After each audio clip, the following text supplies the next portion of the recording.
This episode of The Clear Out was recorded on the 24th of August 2022 at home in Wicklow, and it is an episode that is dedicated to the idea of what we present to the world and the pressure we may feel in maintaining that front, and what happens when there's a crack in the facade. And I have two case studies to look at in this context. One of them is the British boxer, English boxer Anthony Joshua, and the other is the English cricketer Ben Stokes, both of whom have been in the news in the last few days for different reasons. But the link that I found was mental health and looking at young men in crisis, young men who live in the public eye, and successful sports people, and both of them indicating their struggles with keeping it up and maintaining a certain image and level of composure and achievement. So it just got me thinking about that idea of how we juggle that, and I share some of my own experiences, and that's mainly what I'm getting into today. I think there are takeaways for all of us, takeaways that we can all find useful and applicable. I have a letter from a listener that I read out in the episode, who asks a very interesting question. And to conclude today's episode, I read a poem that I have just written for my father, who is turning 80 tomorrow, the 25th of August. So it felt like a nice time to share that. So there you go. That's what's coming up. I hope you can find time to listen, and I hope you like what you hear. And if you don't, just don't tell anyone about it. And if you do, tell everybody you know. It's pretty simple, simple concept. Okay, I'll talk to you around the corner. Cheers. Ooh, not gonna change my mind, leaving the dream behind, keep my moji inside. Hi, my name is Dara Clear, and you're listening to The Clear Out. Welcome to this moment. Welcome to the tell. Because as I say, this isn't a show, it's a tell. And I'll be telling you stuff you may or may not want to hear. But you have a choice. You don't have to listen. But I welcome your presence here right now. How are you? How's the week been? If you're a regular listener, how have you been since the last time you tuned in? When do we make it that way? Then there's no pressure to feel you should have been here the last time round. I'm well, thanks for asking. Not doing too badly. So here we are. Another week has rolled by. It's coming to the end of quite a decent summer on balance. Quite a decent summer. But the first signs of the first signs of autumn are making themselves felt. There's a scattering of brown leaves in the garden, and if that don't tell you it's that time of year, I don't know what else would. It's also the time of year to go back to school. My daughter has a week left of her holidays, so there's that. That's definitely a vibe. That's definitely in the air. The return to school. Do you remember? Was that something you looked forward to? I don't know.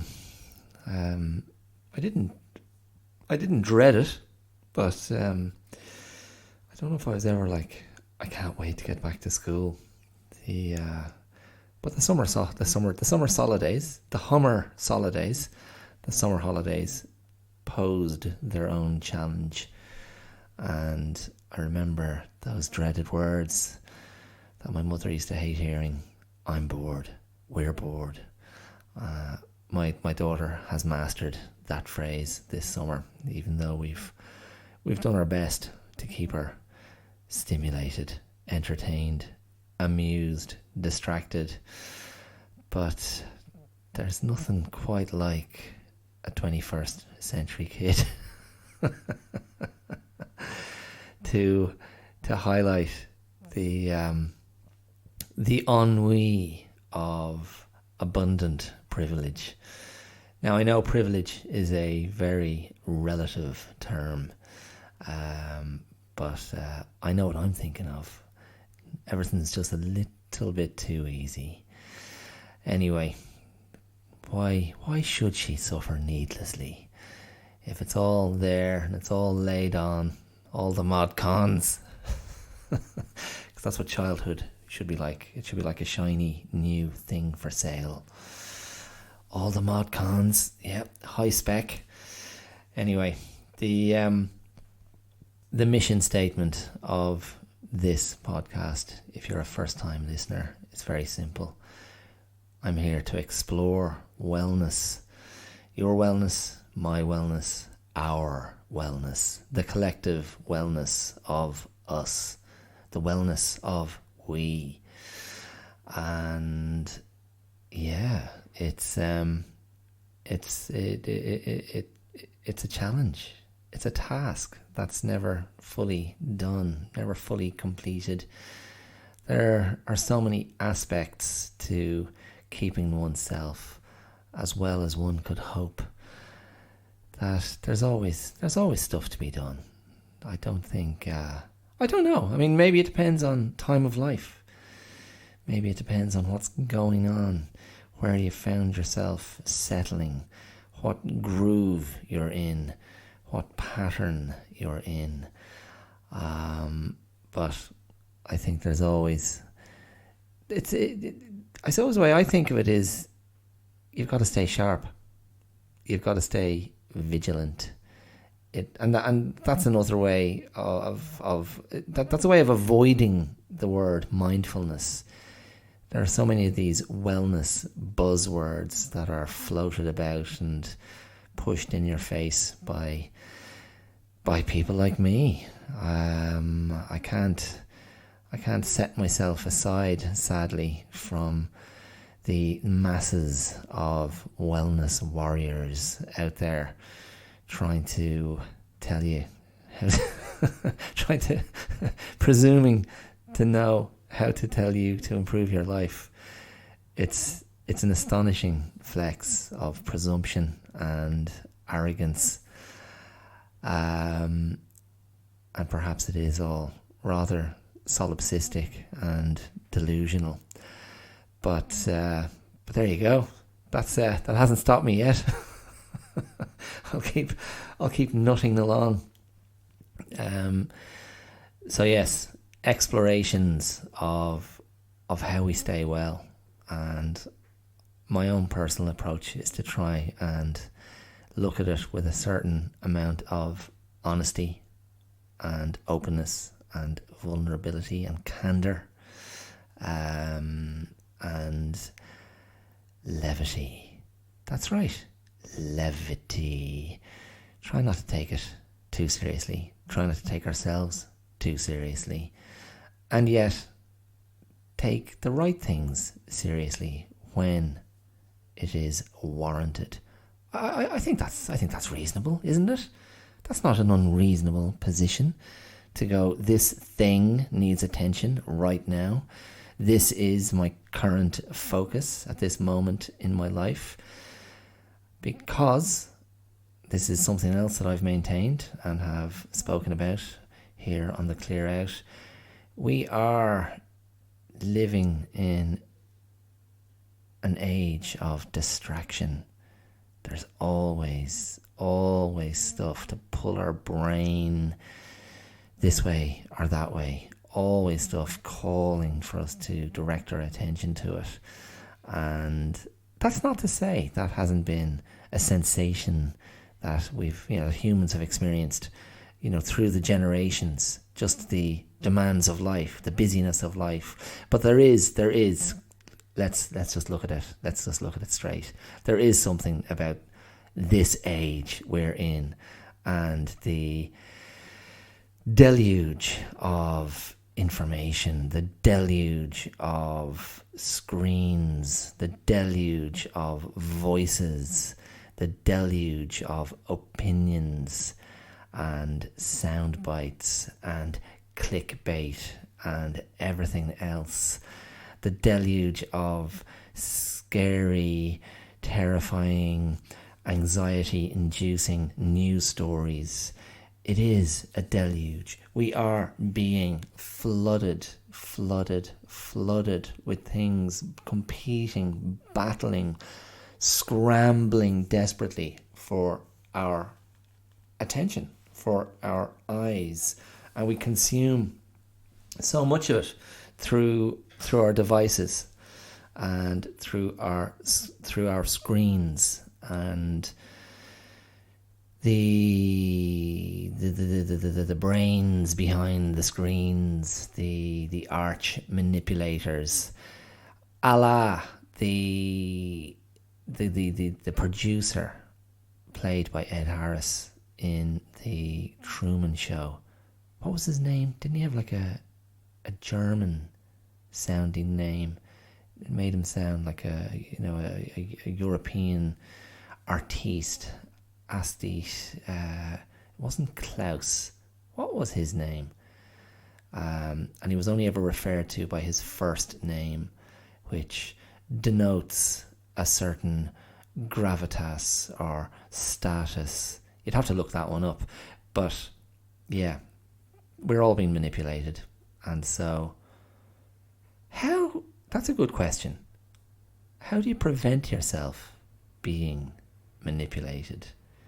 That's a rather speaking of difficult tasks, that's a rather large one. And again, there's a relativity to how far you want to cast that net, or to how much of that concept you want to try to grasp, because the manipulation starts from such a young age.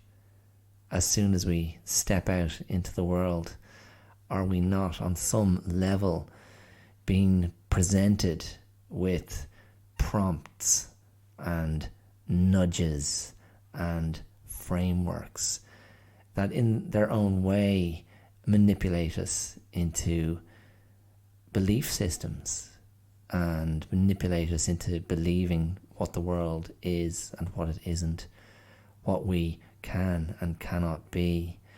And there are so many specific factors to that depending on your own particular circumstances. But I think that's a bit of a journey we all go on. And at a certain point, we have to remove the wool from our eyes and go, okay, hold on, what is this world I'm living in? And who am I, or whatever iteration of self you have come to believe is you. At what point do you go, wait a second, is that me? Is this who I am? This composite response system that has produced the self that I understand to be me. What is it? Is it accurate? Where does it come from? What have the drivers of this version of myself been? And yeah, when I say myself, I mean you, yourself, you. Yeah, you, the one who's listening right now. I'm talking to you. check in with yourself there. Are you happy with yourself now? This version of you, which is version 57.0. How many versions of yourself have there been? And then, of course, you get that clanging reality check when when you think you've done all the hard work, when you think you've processed, when you think you've unpacked, when you think you've shed a skin and emerged with new growth. You get that reality check at periodically, which is just like this. I'm gonna mix my metaphors because it's ironically the moment of psychic arrest is the record scratch, but then the record scratch is actually indicating to you that you're still in the same groove, the same track on the record that you have been since you were a little person. The needle has never jumped to another groove, even though you think you've been singing or dancing to a new song. You go, oh no, I'm actually still very much there. All iterations have come from the same place. Now that in itself, that's a little philosophical wrestle to negotiate. And that doesn't have to be something that is fatalistic. It doesn't have to be something that's scary or intimidating or depressing, because I think there's something very natural about that all iterations of you have come from the same place. Different shells, different versions, but they're all products of the same starting point. No matter what way you shake it. And again, my disclaimer, because you can listen to other people who refute the idea of a self. But I don't know. I think for me, it's regardless of the objective truth of my reality. That's a whole other level of existing, to fully detach and remove your sense of self from the day-to-day picture. There's so many aspects to that, but this does tie into some of the things I want to talk about today. So there's a few different notions. My feeling is this is not going to be one of the longer episodes. Thank God for that, I hear you say. But this idea of the self under pressure, I think that's something we can all relate to on one level or another. And I'm interested in looking at that clash between what we believe is going on for ourselves, the interior landscape, and the narrative that we construct for ourselves. That might be deeply private. It could be, but that can be something we struggle to actually construct and identify, or it could be something that we've worked on and feel we have a great grasp of, and that makes sense to us and feels cohesive and definitive. It may not be something we share with everyone. It may be something that drives us on a deeply personal level. But there can be dissonance between that and how we feel we are perceived by the outside world. And that type of pressure can be felt with an excruciating intensity depending on the set of circumstances you find yourself in. But for the sake of exploring this idea, I'm just going to focus on a couple of English sportsmen who have been in the media for different reasons in the last week. And one of them is Anthony Joshua, the heavyweight boxer, and the other is Ben Stokes, who is a cricketer, a English Test cricket player, one-day player. I think he's adept at the short form of the game as well. I think of Ben Stokes as an all-rounder. I'm not sure if that's fully correct, but he's definitely handy with the bat, and he's been a big character in the English cricket team of recent years. He led them to. Now, when I say led, I don't know if he was the captain, but he certainly was a key player in England winning the one-day World Cup, which was that 2 or 3 years ago. I'm trying to think if I may have still been in Australia when that happened, which would have made it 2019 probably. So it could have been 3 years ago. Anyway, these two guys, so high achieving,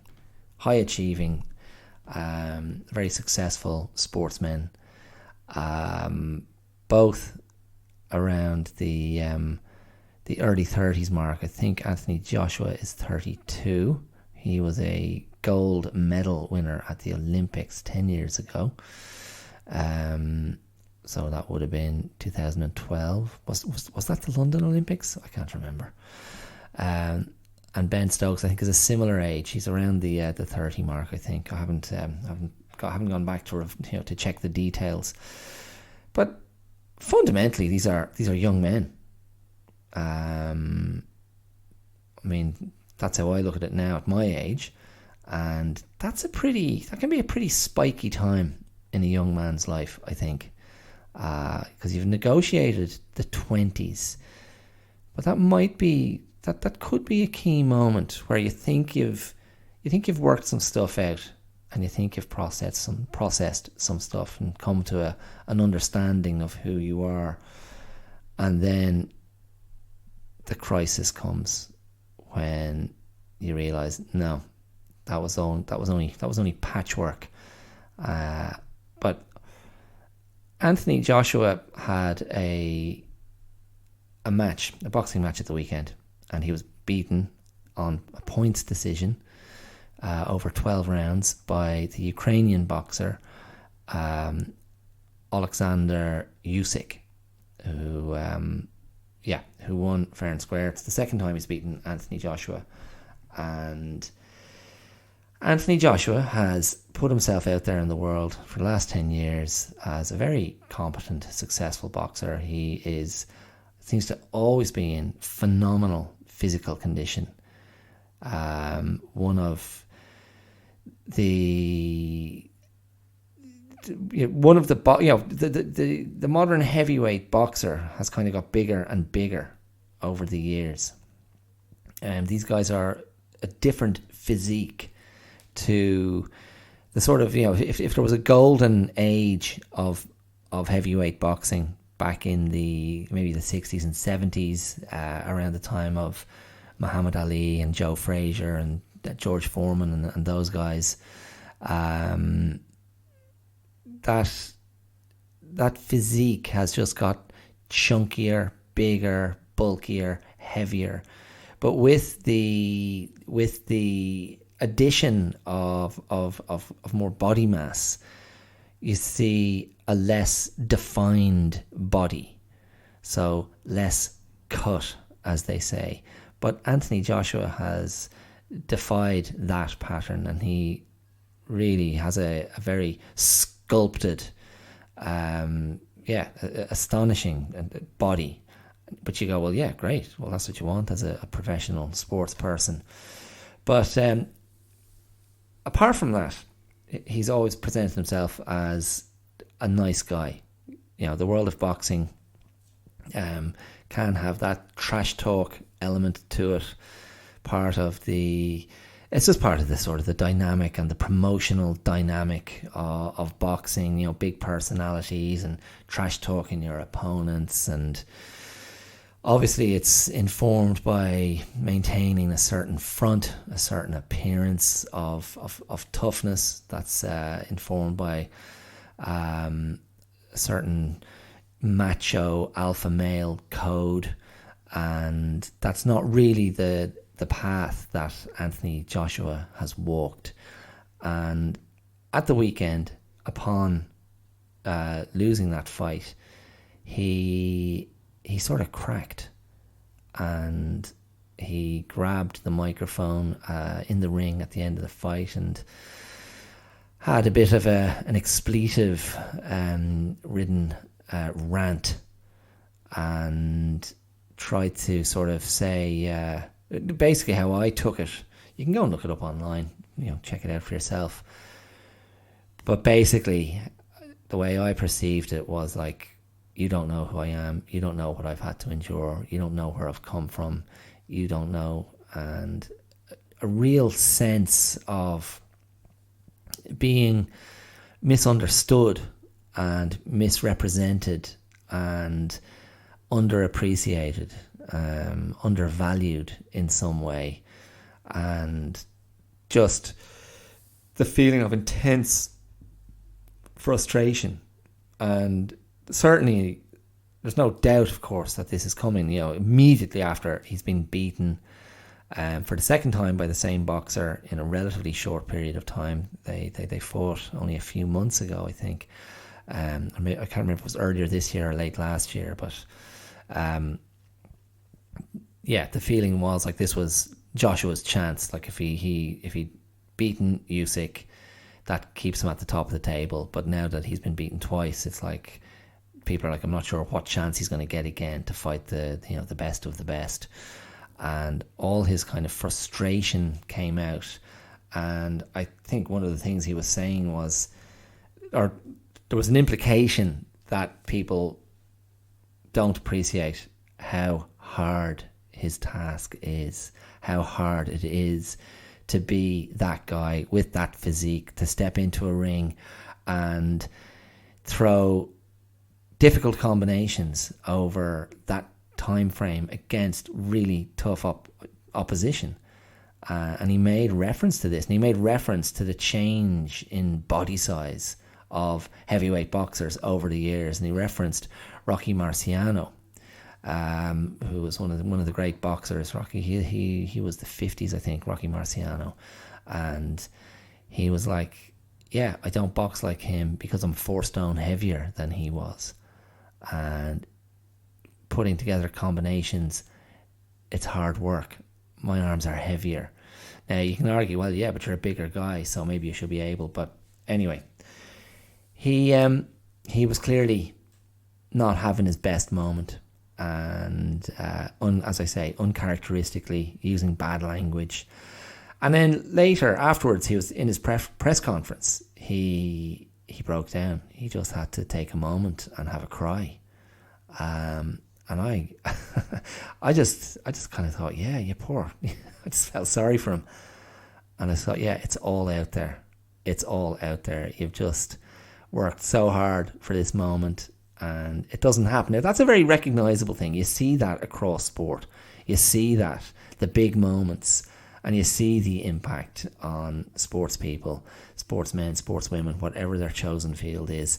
You see the big moments, the finals, and being the loser. It's no fun. You don't sit there with a big grin on your face going, sure, grand. You don't go, look, turning up, as long as I was here to take part, that's the main thing. That is not the mentality of winning sports people. They expect to win. They work bloody hard. And I think sports, the standard of sports is only getting higher, and the physical condition and the training regimes of the modern sports person, it's only moving in one direction. Everything is getting stricter.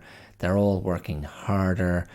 I don't know what evidence there is nowadays of any remnants of the old school, I go drinking at the weekends, I party, I do this. That just seems to be, if anyone's doing that, they are outliers at this stage. The modern athlete is ultra focused, ultra aware of their brand, ultra aware of the short window of their career, ultra aware of what they're putting into their bodies, what they have to achieve, what they have to sacrifice to achieve that. And boxing, unlike a sport like football, for example, where you get to play every week, twice a week, 3 times a week sometimes at the busier parts of the season, boxing is, there are far fewer opportunities to structure stuff. There are far fewer opportunities to get out there and do the do, because there has to be more time to recover after taking a physical beating by people who are in top physical condition, and their mission is to beat you into submission. And so there are long gaps between fights, and depending on how good you are, or how good your opponent is, or how good you are at protecting yourself, boxers, of course, can and have sustained life-threatening injuries. And obviously taking a barrage of punches from a professional fighter, punches to the head, to the brain, rocking the brain, those concussive blows can do terrible damage. And so there are safety protocols, but it means then that the timing of all that hard work, the timing has to be perfect. So you walk in that ring and are ready to deliver across 12 rounds of warfare. And if you don't get that timing right, it's gone. That ship has sailed. And then it's like, okay, when's my next chance? 8 months, 9 months, 10 months away. Tough stuff. And Anthony Joshua, in my opinion, had a very human moment. A moment of, oh shit, this was really hard, and I'm just so upset. I'm so upset, and it's not easy. This isn't easy. You think it's easy. You come, you watch on pay-per-view, you make your comments, you write your articles. It's not easy. And at the end of the day, only a boxer can tell you the truth of that, because they're the ones that put themselves in the ring.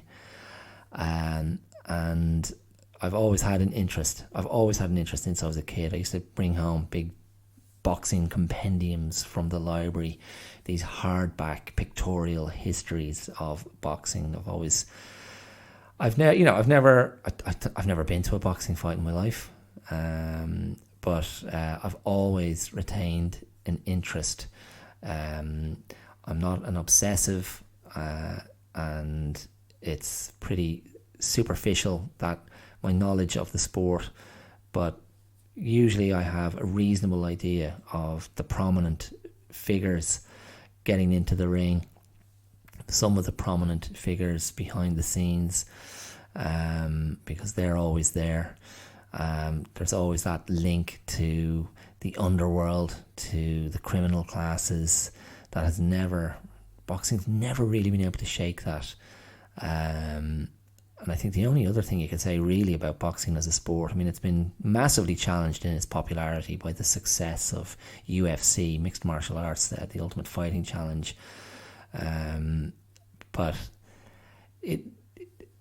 boxing seemed to get sort of divided into so many different organizations, factions, schisms, that there seem to be a lot of different titles, a lot of different championship belts a boxer can have, and so things start to mean a little less. And then that's why that's why boxers want to fight someone else who has, the belts of, other organizations. So it's a unification title bout. So that's what's on the cards next. Because apparently Usyk, who beat Joshua, wants to fight Tyson Fury, the English boxer of Irish traveller background. I've spoken about Tyson Fury before. He's a fascinating character. Going back to late last year, I had an episode where I was talking about fictional characters who weren't born of man or woman, and Tyson Fury made a reference to that in one of his press conferences. He kind of came out with something akin to the Macbeth quote, where Macduff, who ultimately slays Macbeth, Macbeth is told he can't be killed by anyone born of woman. And Macduff was taken from his mother's womb before his time, and therefore that was made him an unnatural birth, not born of woman. And Tyson Fury made some comment in that area. Now, he wasn't quoting Macbeth, but I was very amused by the implication. But anyway, look, back to this idea then of what you present to the world. And there's an energy and an intentionality about the face we present to the world, and that's the one we think is going to serve us best. That's what I believe anyway. We're not trying to self-harm. We're not trying to make life difficult for ourselves, but we think that this is the mode that will serve me best. This is the mode that will help me get through whatever I have to get through with the least resistance. And I think if that mode and that face aligns closely with who you genuinely are, then it's less work. But if that mode and face isn't aligned with something that's more integral, if that mode and face is actually covering up intense anxiety or intense vulnerability, or fear, or profound sort of insecurity, or whatever else it might be, then it requires so much more energy. I mean, I used to think about this when I was working as a teacher, particularly when I started out as a teacher doing substitute teaching in secondary school, in high school. And I used to think, okay, I'm going to have to be a dominant alpha male and take no crap from nobody, which wasn't really my mode. That's not really my natural mode. That's not really my personality. And so what happens is what happened to me was I was spending a huge amount of energy trying to sustain something that wasn't really that aligned to who I was. Now, that was driven by fear of being eaten up by a very, by not every class, but by certain attritional classes who would take great delight in crushing a young teacher. And so it was driven by fear. It was driven by a desire not to lose control, because, of course, you think, no, I'm a teacher, so I must be in control. I have to have authority in this space. And I just felt, well, this is the way I'm going to have to do this, because otherwise I'm going to be chewed up and spat out. Now, as I got a little bit more experienced, I lost my faith in that idea and just went, be yourself, because that's actually a much stronger position, and you can still lay out your terms. And I learned how to interact with those more confrontational dynamics in certain classes, and I learned how to kind of mind myself within that context, and still be myself. And I found I enjoyed a lot more success as a teacher by doing it that way, rather than coming in and trying to be something that I wasn't. And here, I'm going to pause to take a little drink of water. Hold on. Delicious. So, I'm trying to draw a connection there to what Anthony Joshua was, on a certain level, on what he's going through. I mean, I have nothing to share with Anthony Joshua, in terms of my own experience, because I'm not a huge, black, brilliant boxer. I'm a skinny, middle-aged white guy. But drifting back over to the other sports person I was talking about earlier, that's Ben Stokes. And Ben Stokes is about to be featured in a documentary on Amazon Prime, I believe. And Sam Mendes is, I don't think he's directing it, but I think he's like the presenter, narrator, interviewer. Sam Mendes, who brought us American Beauty, amongst other things. Also The Road to Perdition, quite fond of that one. Revolutionary Road, was that it? Was that you, Sam? Sam, is he still married to Kate Winslet? Have I got that wrong or right? Anyway, basically it's having a look at Ben Stokes and his career and where he's at now, and he, in his publicity that he's doing to promote the documentary, he's been speaking really frankly about his struggles with mental health. And I wasn't clear from what I read if that's covered in the documentary itself. I think it must be. But basically, he started to have panic attacks at the height of his success, and like a lot of modern British sports people, he was subjected to intense media scrutiny, particularly after he found himself in an incident of public affray, and I think was out late one night and got into some sort of altercation, and ended up in a fight with, I think, a couple of guys. And when you dig deeper into that story, he was actually sticking up for some guy who was receiving homophobic abuse, and he just went to his assistance and was basically, I remember at the time those headlines in the paper, he was sort of being portrayed as an out of control sort of, I don't know, lout is the word that comes to mind, and clearly he was feeling the pressure of that media scrutiny and certainly the tabloid coverage, in England has a long, disreputable history. And again, we're talking about manipulation, aren't we? That shameless manipulation of truth to sell papers and nowadays to get those clicks on their websites. And Ben Stokes, it seems to me, was just coming across very well in how he was speaking about his struggles with mental health. And the way he described it, he used the metaphor of a glass bottle. And basically he said you put more and more things into the glass bottle to try and contain them.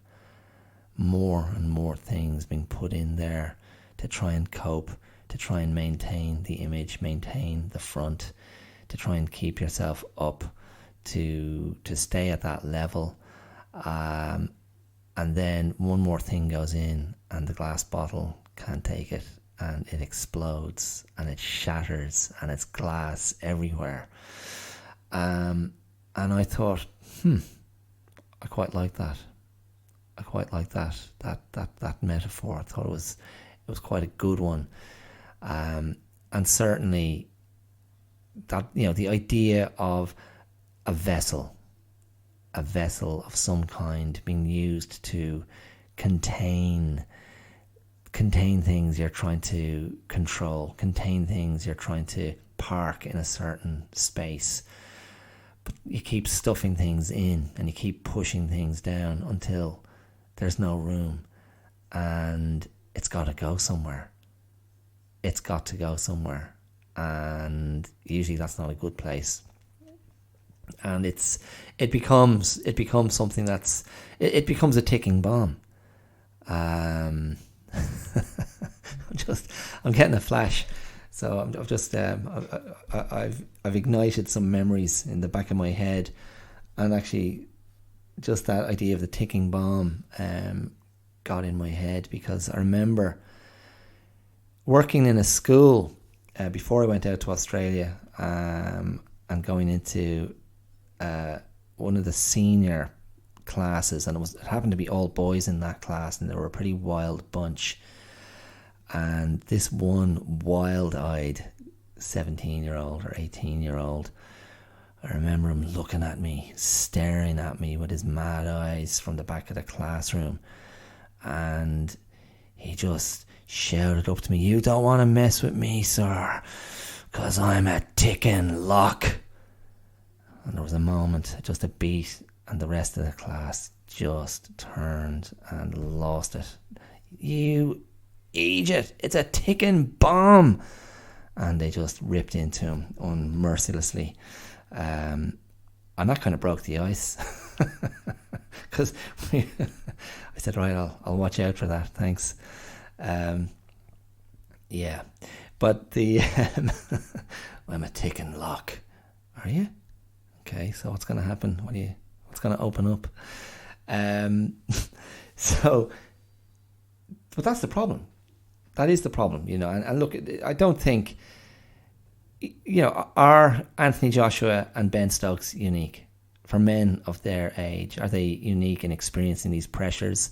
And they're unique. I think they're unique because they're bloody brilliant sports people. They're exceptional sports people, and have shown they've got the mental toughness and resilience to walk the walk and be out there doing, achieving, as I said earlier, achieving at the highest level under intense scrutiny and delivering when it counts. And just to roll back to Anthony Joshua for a second, in no way was he discredited by that loss the other night, because Alexander Usyk is an outstanding boxer. So nobody was writing that Joshua had underperformed. It was a competitive bout. Usyk probably edged it throughout the fight, but he certainly took a bit of punishment, and they would both enjoy a high level of respect within boxing. So that's, in that regard, they are exceptional. And maybe this is the positive aspect of this. Maybe they are exceptional for coming out and speaking about their struggles, and speaking about their mental health struggles, and sharing that vulnerability. Maybe that is exceptional. It's my sense that is becoming more and more common, which I think can only be a good thing, because I think we need to hear from people more in that way. And I think people showing that vulnerability and openness is of enormous benefit, because it leads the way. It lays out a path, and it demonstrates clearly for those who are paying attention that these things can coexist. You can be a highly successful person and still have struggles.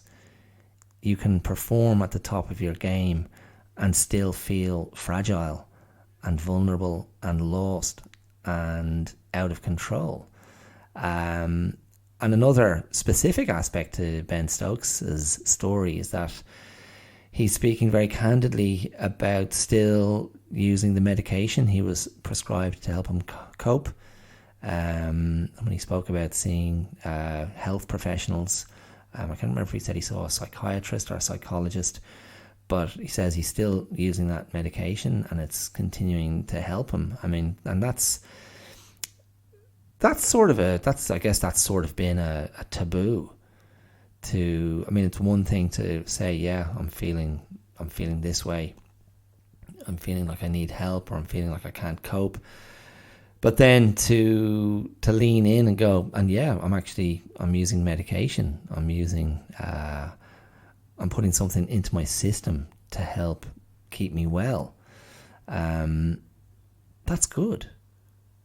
That's very good, I think.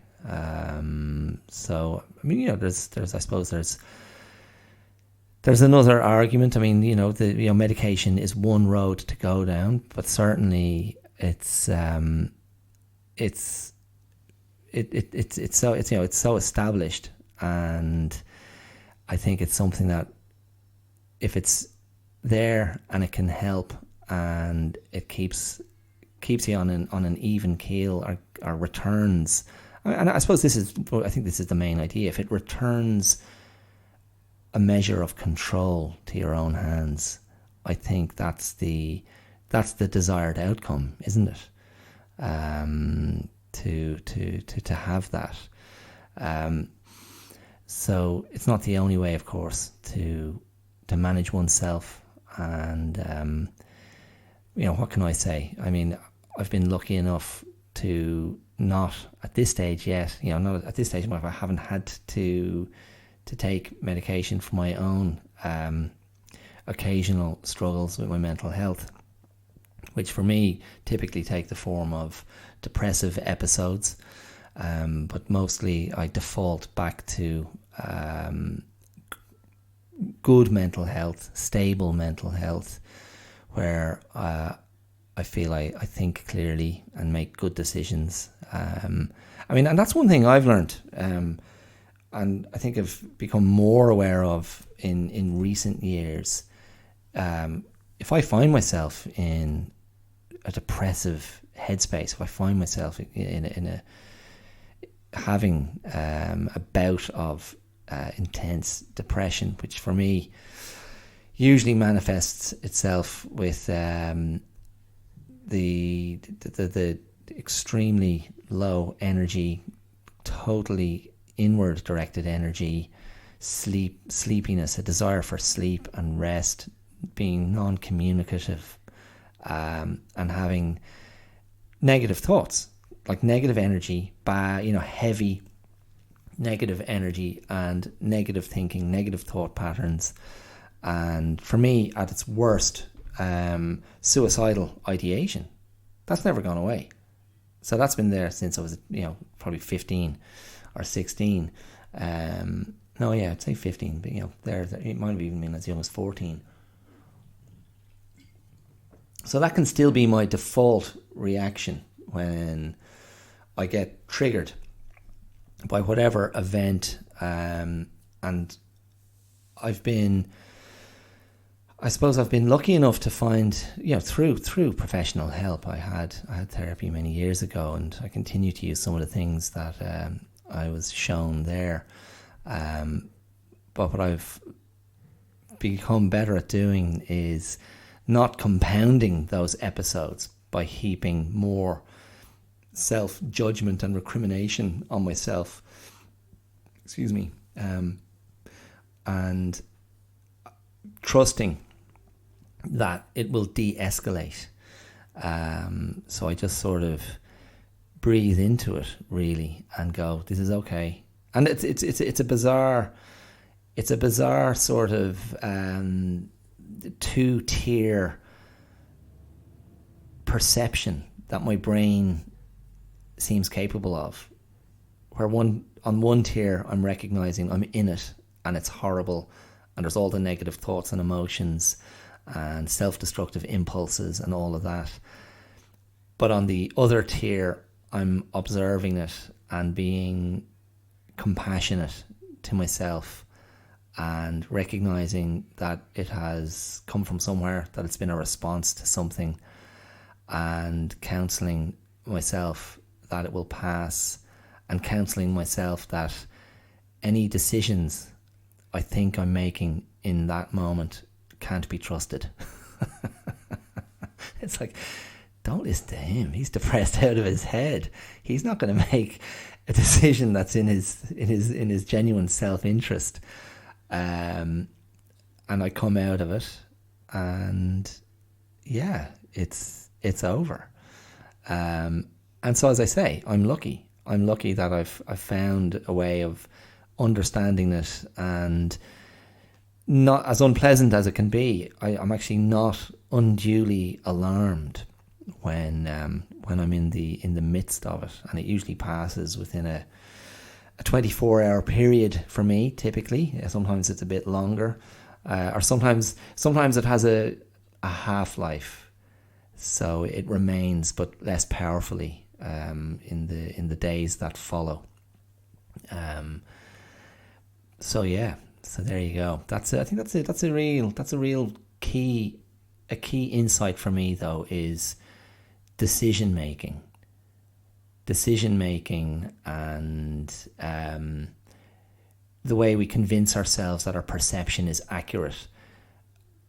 Don't trust that when you're in bad headspace. Don't trust that when you're feeling flat, when you're feeling low, because the truths you tell yourself in those moments, they're I don't think they're reliable. They're coming from a very different place.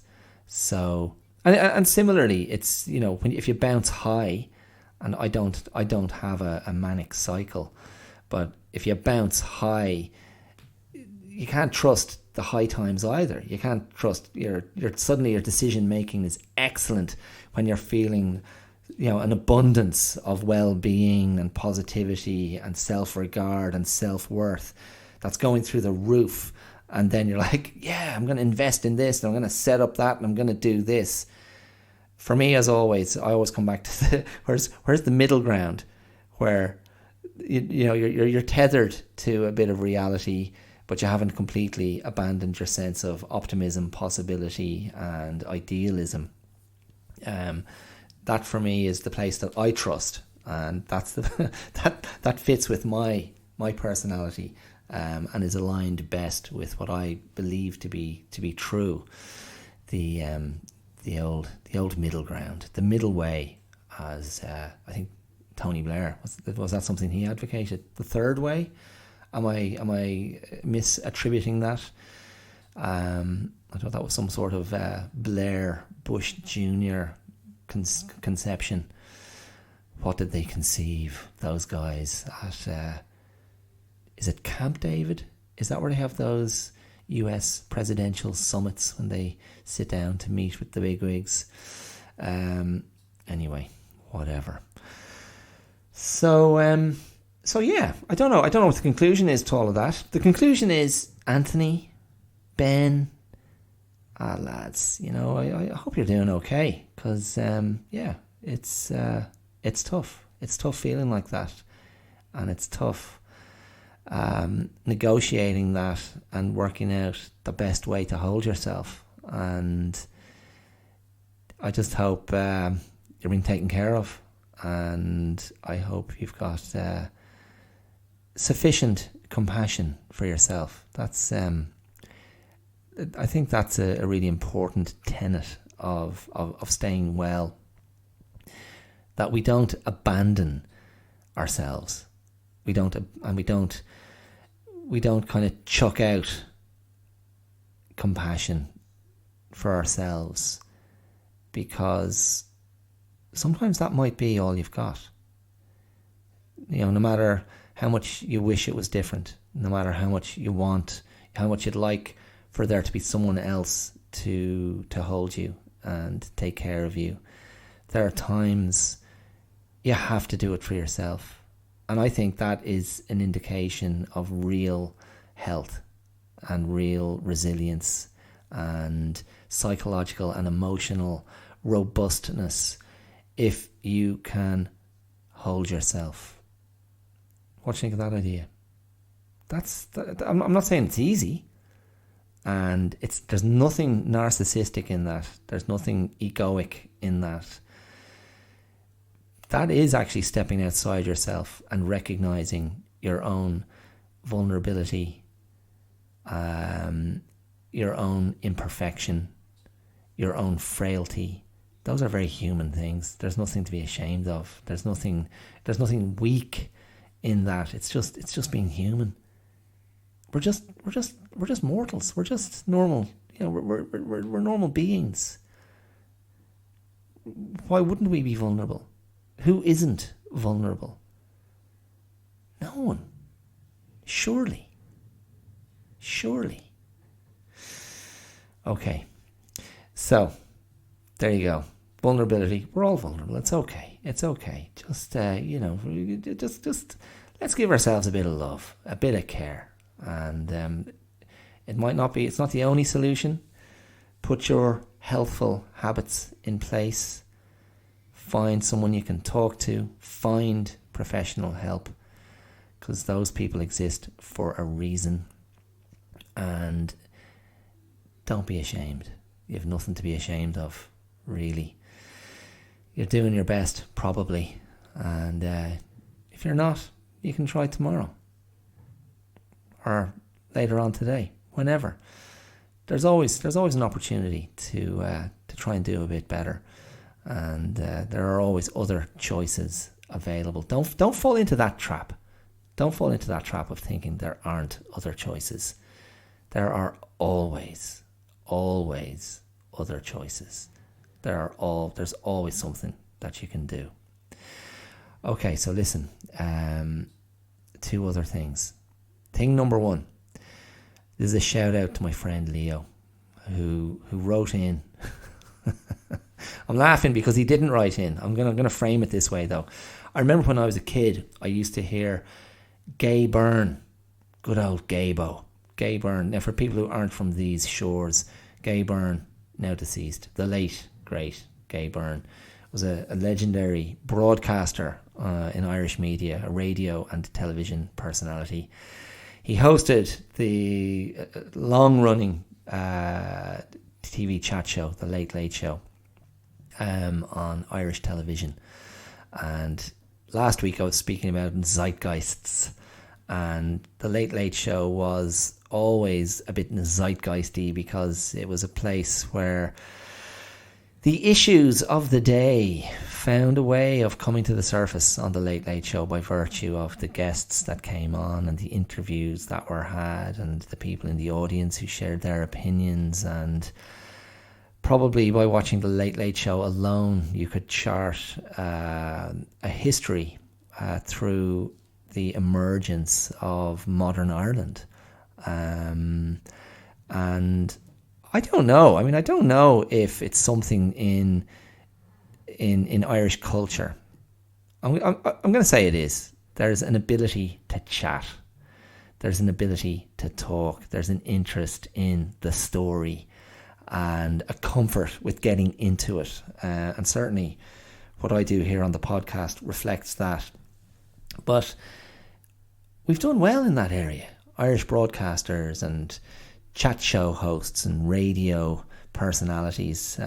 We had Gay Byrne, but we also had Terry Wogan, who we gave to the English. Go on now, Terry. You tip off there across the Irish Sea with your Montrose tones and see what you can do on the old Beeb, the BBC. And Terry Wogan became an institution himself over in England. And another very winning personality. I don't know how winning Gay Byrne's personality was. But anyway, I remember as a kid listening to Gay Byrne reading out letters from listeners on his radio show. And I always liked how he read out the letters. Isn't that funny? And it wasn't like I was a Gay Byrne fan. Not at all. I mean, whatever. He was just who he was. I didn't have a strong opinion about him either way. But I didn't have his poster up in my room, I can assure you. But I did like to hear him reading out his letters. There was something in his voice. I don't know. That could be analysed further. Anyway, my friend Leo wrote into the podcast. Hi Dara, love the show. Really appreciate what you're doing. It's entertaining. It makes me think. It makes me laugh. Keep up the good work. I know you sometimes refer to your mental health struggles. I really appreciate you speaking about that. But I wanted to ask you this, even in the tough times, and do you manage to find a moment of joy in each day?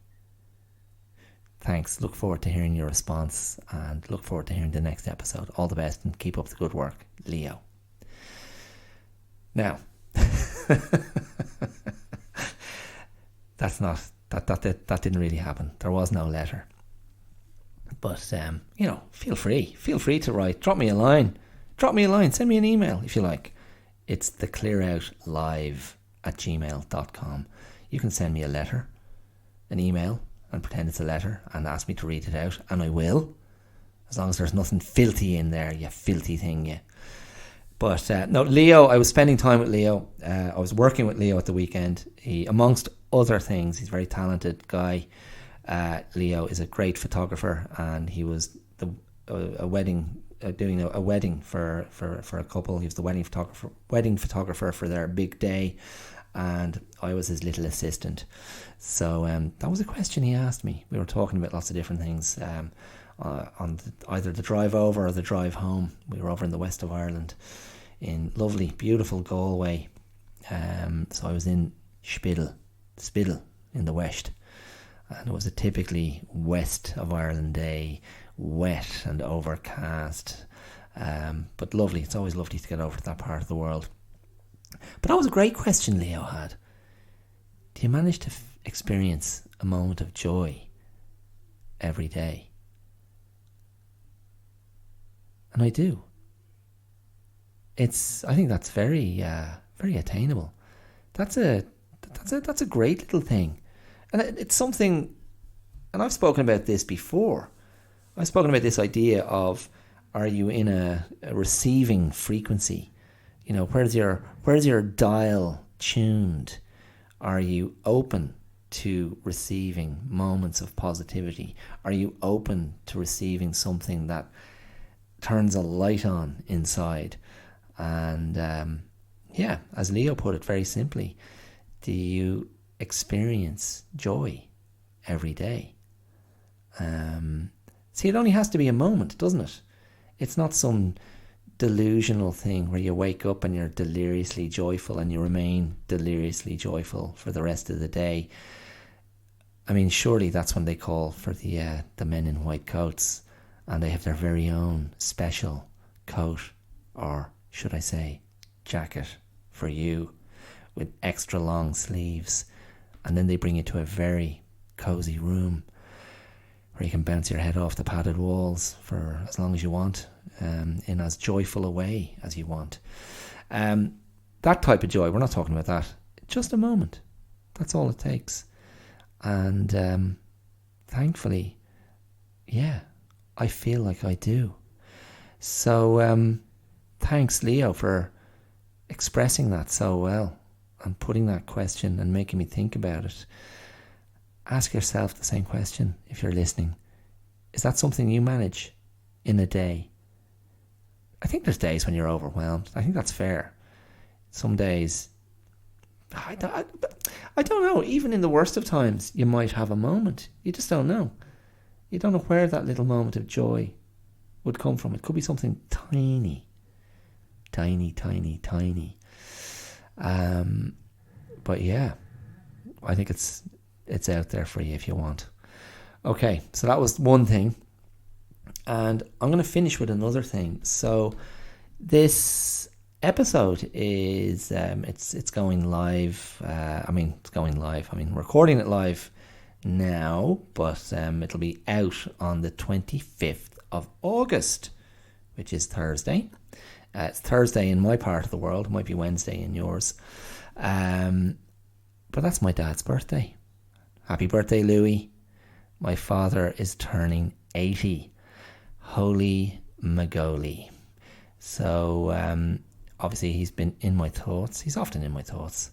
But he's very much in my thoughts this week because of hitting that particular milestone. And I'm going to read you something I've written for him. Now, this is a work in progress. It's a poem. One of my non-rhyming poems. As my daughter says, it doesn't rhyme when she hears any of my poetic efforts.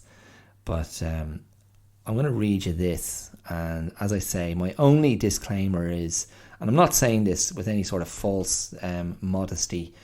I'm sharing it with you because of the date. I'm sharing it with you because it's going out on my dad's birthday. This may remain unchanged, or I may tweak it a little. I think it does successfully capture what I wanted it to capture. But yeah, this is a poem that I've just been working on and have written for my for my father on his 80th birthday. I'm probably going to read it out at a little birthday event that we're having for him this week. So, have a listen to this and see what you think. So this is called The 5 Fingers of Understanding. The first thing I think of, his beard. An ever-changing thing, bristling with its own energy, and over time announcing quietly in the dimmed down colours of autumn, making way for winter, the inevitable creep towards sorrow and lament. The second thing, the smile that lies beneath the beard. The smile that precedes a voice sent forth on a wave of laughter, as capable of mischief as of interest. The grin that holds a cigarette as easily as the world in the palm of his hand. The third thing, all of him to my right, hands on the wheel, eyes ahead, minding the road and listening to me, minding me, indulging me, and putting me in my place without shaming or mocking me. The fourth is a seat, perhaps better thought of as a station, or a place where a centre has been held for a very long time. Laughing, drinking, eating, smoking, talking, listening. A palm slapped flat beside the tailor's well, head bowed not in humility but in mirth. Such goodness comes from such earth. The fifth, a roll call of rascalry and roguery, a litany of line crossings and faux pas, a wilful shorthand wielded like a wine bottle by an errant musketeer, turning away from the shocked face to raise another glass. A picture of imperfection, perfectly himself. These 5 things, the 5 fingers on the hand of understanding, are but pointers to something greater. Because things as crude as digits cannot grasp a life as they do a fork and spoon. Indicators, signs, sketches, brush strokes of some bloke who happens to be my father, who hasn't asked to be understood, who is those 5 things and more besides, who holds up his own finger as his own father held up his, who continues to be as he was, as he is, and as he will be.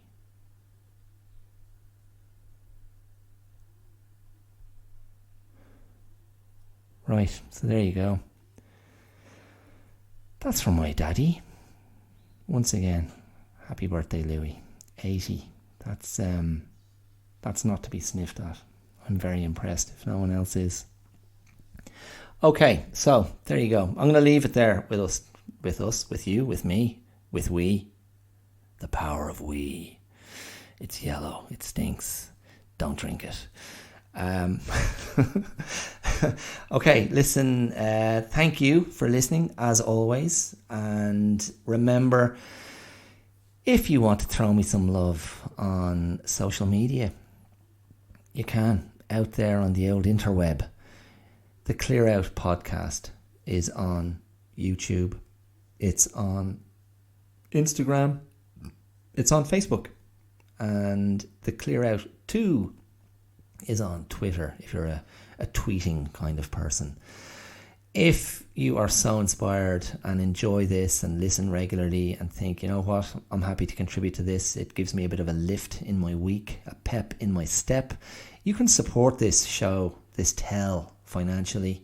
There's a supporter link, which you should find in the description, where you can make a one-off contribution to this independent production.